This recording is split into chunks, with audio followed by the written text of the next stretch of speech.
A roadside restaurant beef between two iconic chain restaurants, the Crab Rangoon Renaissance, a seafood fast food chain that's gone chicken, and the latest dining trend of microdosing. Don't worry, it's all very legal, but it is outrageous. This is Outrageous Foods, where I dive into the weirdest, wildest, funniest stories in food.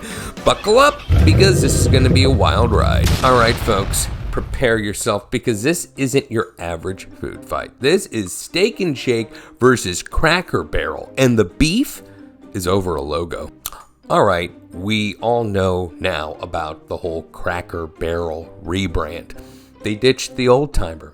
They ditched the barrel. They ditched the whole country store vibe for plain text, minimalist, corporate. It's the kind of logo that says, please enjoy our biscuits, which now come with a free side of venture capital. Oh, and Steak and Shake was not having it, and they fired shots online accusing Cracker Barrel of deleting personality. In fact, they literally wrote, at Cracker Barrel, they are deleting the personality altogether. Then they doubled down and said that the company should fire the CEO. So, why so salty? The real answer is money. The CEO of Steak and Shake, Sardar Biglari, has been trying to take over Cracker Barrel for years. Biglari owns 3% of Cracker Barrel. He sat on the board for years, and since 2011, he's run 7 proxy contests where he has tried to oust the CEO of Cracker Barrel, Julie Masino.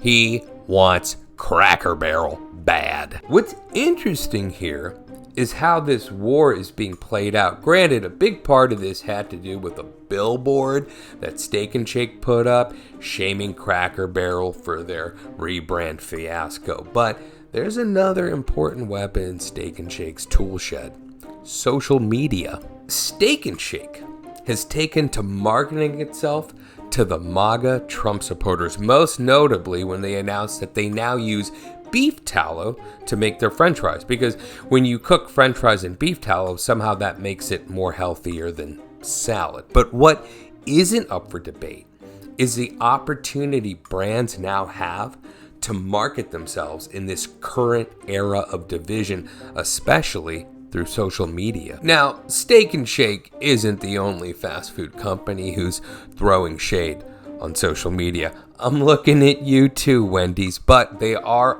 openly courting the MAGA movement. I guess that means ICE agents can eat there for free.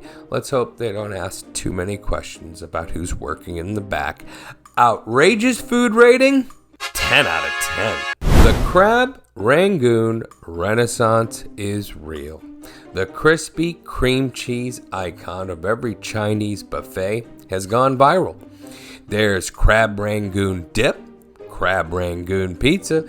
There's even Crab Rangoon egg rolls, which kind of seems obvious. It's like the 1950s met the algorithm. Originally invented at Trader Vic's, this was mid-century Americanized Chinese food at its finest. Now, Gen Z's calling it retro comfort food. Fine dining restaurants are doing versions with blue crab, microgreens, and aioli. Now, that might just seem like Crab Rangoon in a tuxedo, but I'm game.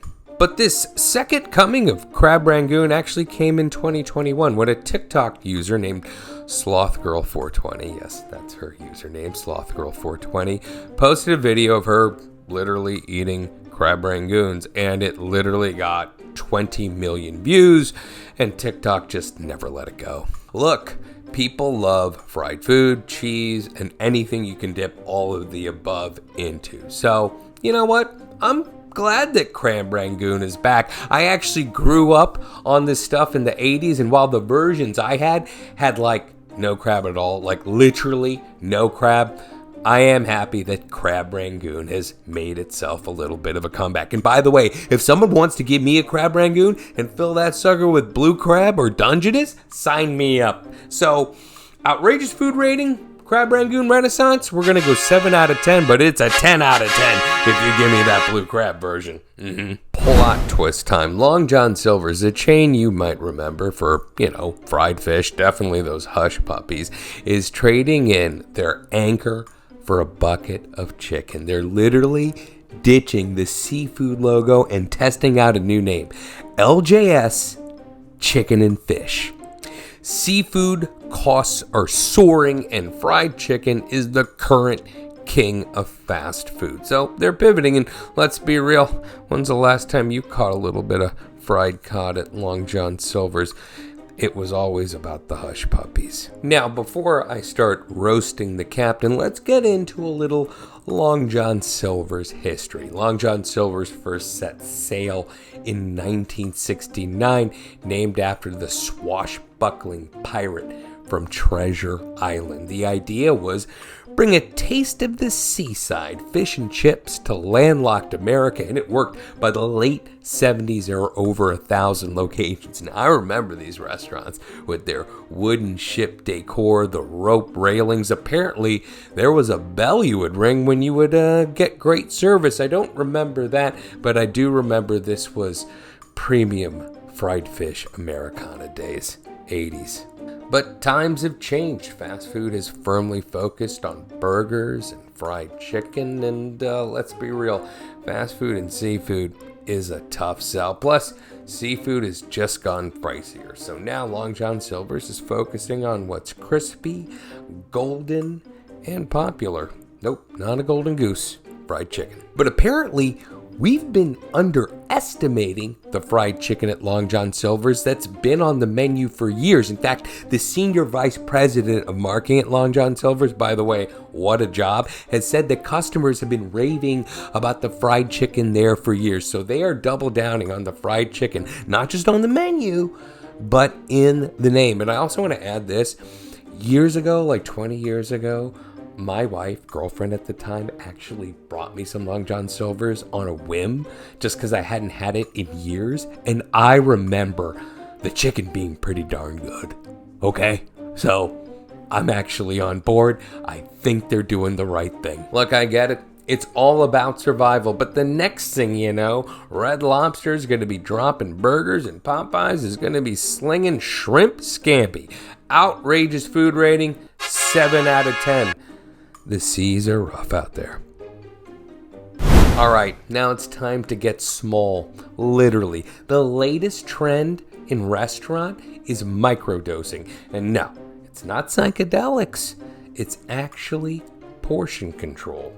With dining prices hitting record highs, chefs are shifting from supersize me to minimize me. And while you might start to see single scallop entrees and full desserts by the spoonful, it's not just about recouping profits.